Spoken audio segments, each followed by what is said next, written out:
The sun was at its highest point when the villagers were terrified by the sight of an ogre. So great was their fear and panic that they grabbed their tools to attack the ogre. However, the princess, knowing that the villagers were opposed to demi-humans and ogres, quickly showed her royal emblem. Finally, everyone let them pass freely and even lined up to let them through like royalty. Our protagonist had only seen such scenes in historical works, making this the first time he experienced it in real life. The little blonde girl was very proud of what she had done for him. Not only did they achieve that, but they were also able to stay at the mayor's house. He also took them to see the village waterfall, where there was a beautiful rainbow that day. The princess used the water to splash Damie, and later, they enjoyed the hot springs. It was very convenient to have the princess with them. However, the little blonde girl, who also liked our protagonist, warned the redhead not to think she could win him over because she was still developing, referring to her chest size. That night, they danced and drank, enjoying a peaceful evening.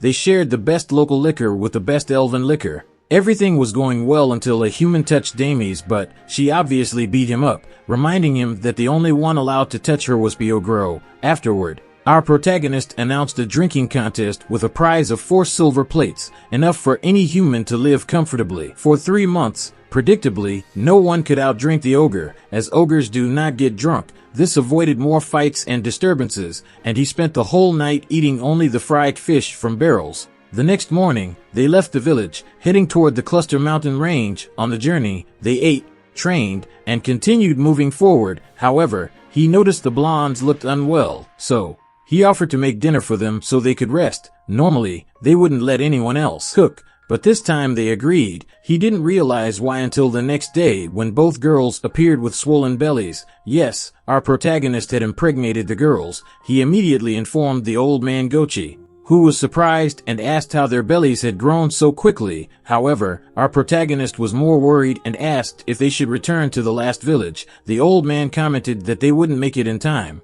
He wasn't sure, but he remembered that ogres are born quickly, taking all the nutrients from their mother's body. There wouldn't be a problem if their mother were an ogre, but since the mothers were human and much smaller, the babies could devour their mother's wombs without sufficient nutrients, so he decided to find a cave for the girls to give birth. Seeing all this, the little princess stopped being annoying and acted like a proper girl. The blondes calmed New Supra, who was very worried, assuring him they were fine since they were about to have ogres. Children, these simple words calmed our monster devourer, but a few seconds later, the alchemist checked the girls' arms, noting they were much thinner. She pointed out that even the vital potions were insufficient for them, so they needed to consume something more nutritious. And continuously, upon hearing this, our protagonist decided to rip off his own arm for them to eat and survive. He recognized that this would give them more energy than any other food, apologizing for the rawness as there was no time to prepare or cook it. The girls cried, saying they couldn't do that since it was their beloved's arm. However,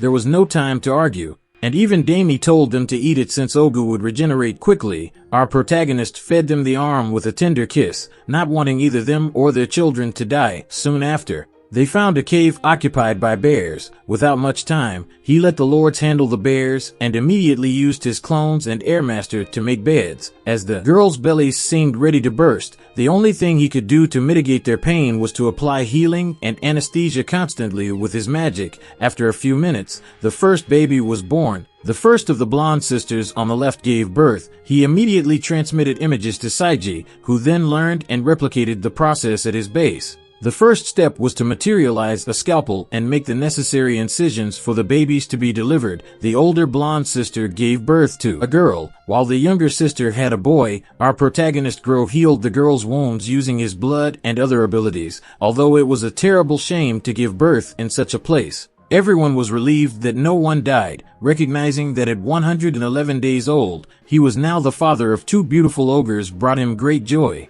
The babies were so adorable that even the princess wanted to hold one. Seeing all this, our protagonist was very happy, though a bit tired. At that moment, Gochi called him, suggesting that his children were likely mixed-blood ogres. He told a story that if a human and a demi-human have children, they typically take after the father's species. Only 1 in a million is born a peculiar mixed blood. who grows up to be a powerful being with human and other species characteristics. Unfortunately, these children are often envied and pushed to become monsters, and it's customary to get rid of such abnormalities. The old man even suggested killing his own children, but Gro firmly refused to abandon his kids, promising to fill them with love along with the girls. Ziz supported him, recommending he nourish the babies now that they were out of the womb. Gro reprimanded Gochi for not saying this earlier and rushed to his children, noticing that they had peculiar orbs in their hands, typically found in lords. He guessed it was because he had ingested many orbs and dragon spheres before the reproduction process. Gro decided to name his daughter Oro and his son Argento,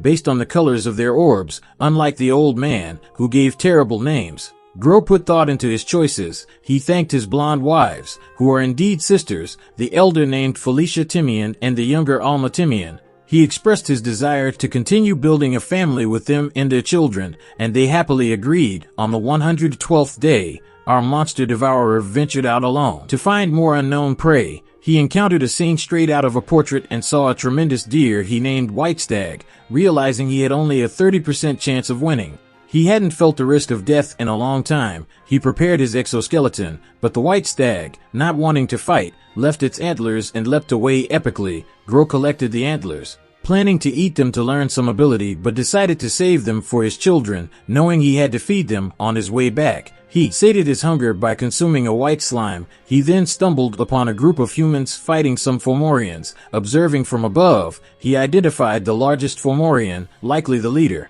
and decided to name it Valor. Despite recognizing the human group as the strongest he'd encountered in this world, he knew he had to protect his new family and keep getting stronger. The rival leader was merely toying with them. That scoundrel launched a devastating attack that left the humans on the brink of death. Just as he was about to eliminate them with his next move, Papio Gro intervened. Using a lethal 4th grade spell known as Verdum Bullet Arrows, his attack was so potent that it even scared him, fearing it might have killed the humans as well. After descending and before collecting the monster, Gro considered dealing with the humans. However, a thought crossed his mind. Perhaps that blonde youth might have been able to defeat Valor. This blonde, clad in red armor, emitted something that triggered this reaction. Approaching them, Gro congratulated them on the battle and provided alchemist potions for their healing. He explained that he was merely an ogre in the service of another person who had killed the monster, while internally worrying about the possibility of not being able to devour the youth. After his introduction, he told the group that since his master had defeated the great Fomorian, he would take the corpse and,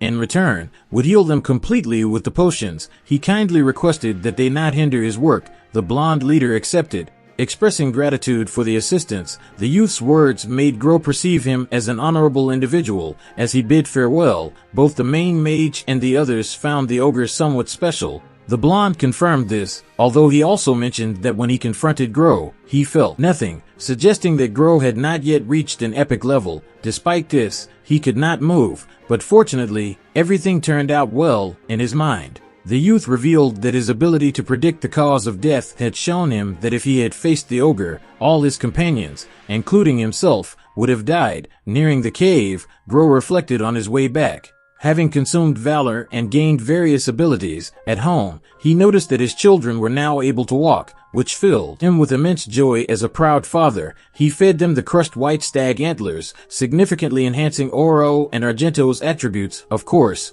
Gro and the redhead also tried the antlers. The girl acquired a new profession called Deverstilma. Gro, who hadn't eaten much, gained 2 incomplete named abilities. Realizing his mistake, he understood that the white stag was not a creature he could challenge at the moment. Doing so would have cost him his life. That night, as he slept, Gro finally met the requirements for evolution. His next phase was an extinct species called Lord Apostle, and he was granted an authentic name, Chat Nji. He could acquire 5 abilities, with 2 unlocking once the necessary conditions were met. The first special ability was called Mythical Main Character, followed by Divine Punishment of the Pagan, and the third, Destiny Plunder. This last ability meant that the fates of Gro's subordinates were now under his control, with his system selecting a formations general and a first wife among them. Though there were few who met the conditions for selection, more would be chosen later. The next morning, all noticed that Gro had shrunk and now had 3 horns, but he looked quite dashing.